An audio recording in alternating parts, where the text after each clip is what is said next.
Hello, नमस्कार। आज है 24 जनवरी और एक वेरी इम्पोर्टेंट इंफॉर्मेशन मैं शेयर करना चाहता हूँ। नॉर्मली जब हम सुबह कोई भी न्यूज़ चैनल देखते हैं या कुछ यूट्यूब चैनल देखते हैं तो नॉर्मली क्या होता है ना कि दिन में एफआईज का डेटा होता है, मतलब आज कितना बाय किया या आज कितना सेल किया।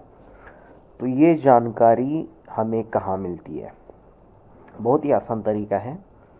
एक मनी कंट्रोल की वेबसाइट है या आप मोबाइल एप्लीकेशन भी डाउनलोड कर सकते हैं। उसका जो ये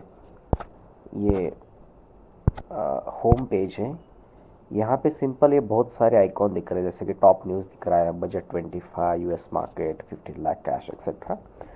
तो यहाँ से उसको आगे लेके जाओ थोड़ा थोड़ा, ऐसा ऐसा करके स्क्रॉल करके लेफ्ट साइड में, तो आपको लास्ट में एक दिखेगा रेक्टेंगल दिख रहा है, यहाँ पे दिख रहा है एफआईज और डीआईज एक्टिविटीज़। ठीक है, तो इसके ऊपर आप बस क्लिक कीजिए और उसके ऊपर ये डेटा आएगा। ठीक है, अब यहाँ पे दिख रहा है फ्राइडे 24 जनवरी 25। उसके बाद ये नीचे कल का भी है, थर्सडे का 23 Jain, Wednesday, Tuesday, Monday etcetera.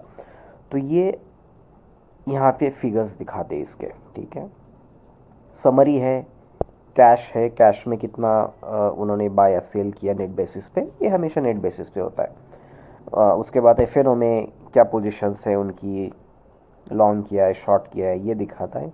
उसके बाद है म्यूचुअल फंड से भी, मतलब जो म्यूचुअल फंड इंडस्ट्री है अपनी इंडिया की, जो सेबी रेगुलेटेड है, तो उनका एक्टिविटीज़ क्या है। और उसके बाद एफआई से भी, मतलब जो फॉरेन इंस्टीट्यूशंस है वो भी सेबी के नॉर्म्स वगैरह फॉलो करके जो एक्टिविटीज़ किया है वो यहाँ पे दिखाई देता है। ठीक है, अब समरी में आते पहले, तो आज है 24 जनवरी 2025। ये हमेशा मार्केट बंद होने के बाद 6-7 बजे के आसपास ये फिगर्स अपडेट होते हैं। हालांकि जो इंडेक्सेस है बीएससी और एनएससी, यहाँ पे थोड़ा जल्दी होता होगा। ये मनी कंट्रोल थोड़ा थर्ड पार्टी प्लेटफॉर्म है, तो यहाँ पे थोड़ा सा मे भी थोड़ा सा डिले होता होगा, लेकिन ज़्यादातर 7-8 बजे से पहले यहाँ पे भी अपडेट हो जाता है। अब समरी में क्या दिखा रहा है कि एफआईज का जो भी डेटा है, ये तो समरी है, हम पहले कैश में जाते हैं। ठीक है, अब कैश में गए तो ये डेली हिसाब से दिखा रहा है, मतलब आज 24 जनवरी का जो डेटा है, एफआईज ने 2758 करोड़ बिकवाली की है। उसके अगेंस्ट जो भी अपने डोमेस्टिक इंस्टीट्यूशंस है उन्होंने 2402 करोड़ बाय किया है।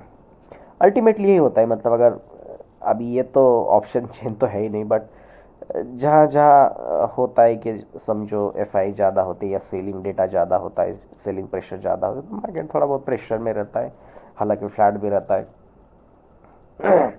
उसके बाद एक कैश का हो गया। ठीक है, 24 जनवरी का ये फिगर मैंने बताया। उसके बाद फ्यूचर्स में क्या किया है उन्होंने कि एफ ने थोड़ा सा लॉन्ग किया, अभी 2 दिन से थोड़ी सी लॉन्ग वो करना शुरू कर दिया है उन्होंने। जैसे कि 23 जनवरी को भी 717 करोड़ लॉन्ग किया था, 24 जनवरी को भी, मतलब एटलीस्ट फ्यूचर में तो मतलब थोड़ा सा वो है, पोजीशन बना रही धीरे धीरे करके। शायद उसका और टाइम लग सकता है, कैश में भी उनकी बाइंग आ सकती है। म्यूचुअल फंड से भी जो है अपने, उन्होंने भी मतलब बाय किया है यहाँ पे एफआईज, इन्होंने तो सेल ही किया है। अब ये कैश का नंबर है। ठीक है, अब ये डेली के हिसाब से दिखा रहा है, मतलब 24 का ये है। हम इसको मंथली भी कर सकते हैं, यहाँ पे मंथली देखा जाए कैश का, मंथली पे क्लिक किया तो ये जनवरी के महीने में अब तक लगभग 69,000 करोड़ की उन्होंने सेलिंग किया है। उसके अगेंस्ट 66, लगभग 67,000 डोमेस्टिक इंस्टीट्यूशंस ने बाइंग की है। उसके बाद दिसंबर में 16,000 करोड़ का सेलिंग, नवंबर में 45,000, लगभग 46,000 करोड़ का सेलिंग, अक्टूबर में लगभग 1,14,000 करोड़ का सेलिंग किया था उन्होंने। तो मतलब ये अक्टूबर से ही मतलब ये दिखा रहा है कि मतलब फाइव सेलिंग जो है, मतलब अक्टूबर में काफ़ी ज़्यादा इंटेंसिफाई हो गई थी, तो मार्केट काफ़ी ज़्यादा गिर गया था। तो ऐसा लग रहा था कि मतलब अक्टूबर के महीने से नवंबर में थोड़ा कम हुआ, दिसंबर में थोड़ा सा और कम हुआ, जनवरी में फिर वही इंटेंसिफाई हो गया, लगभग 69,000 तो अभी हो गया। अभी भी 2-4 दिन बचे हैं, तो शायद 80,000 85,000 करोड़ के आसपास नेट बेसिस पे सेलिंग हो सकती है जनवरी में। फरवरी में तो बजट है, तो शायद उसकी वजह से वो फ्यूचर्स में थोड़ी सी पोजीशंस वगैरह ले रहे। बट रीज़न क्या है, तो कोई कोई भी रीज़न दे सकता है, जैसे कि यूएस मार्केट उनको अच्छा लग रहा है वगैरह वगैरह, वैल्यूएशन, ये तो सब रीज़न है। जो भी जितने भी रीज़न आपको देना है आप दे सकते हैं। तो इतना ही है, मतलब एक बस मुझे लगा कि आप लोगों के साथ ये शेयर करना चाहिए कि मतलब क्या डेटा होता है, एक्टिविटीज़ क्या होती है, तो इससे हमें एक ब्रॉड पर्सपेक्टिव समझ में आती है कि मतलब मार्केट में चल क्या रहा है, एफआईज का मूड माहौल क्या है। तो यहाँ से हम देख सकते हैं सिंपली, कई कई बाइंग भी हो जाती है अभी, कई कई सेलिंग भी होती है, बट ज़्यादातर सेलिंग ही हो गई है। तो ठीक है, आज के लिए इतना ही। Thank you for watching.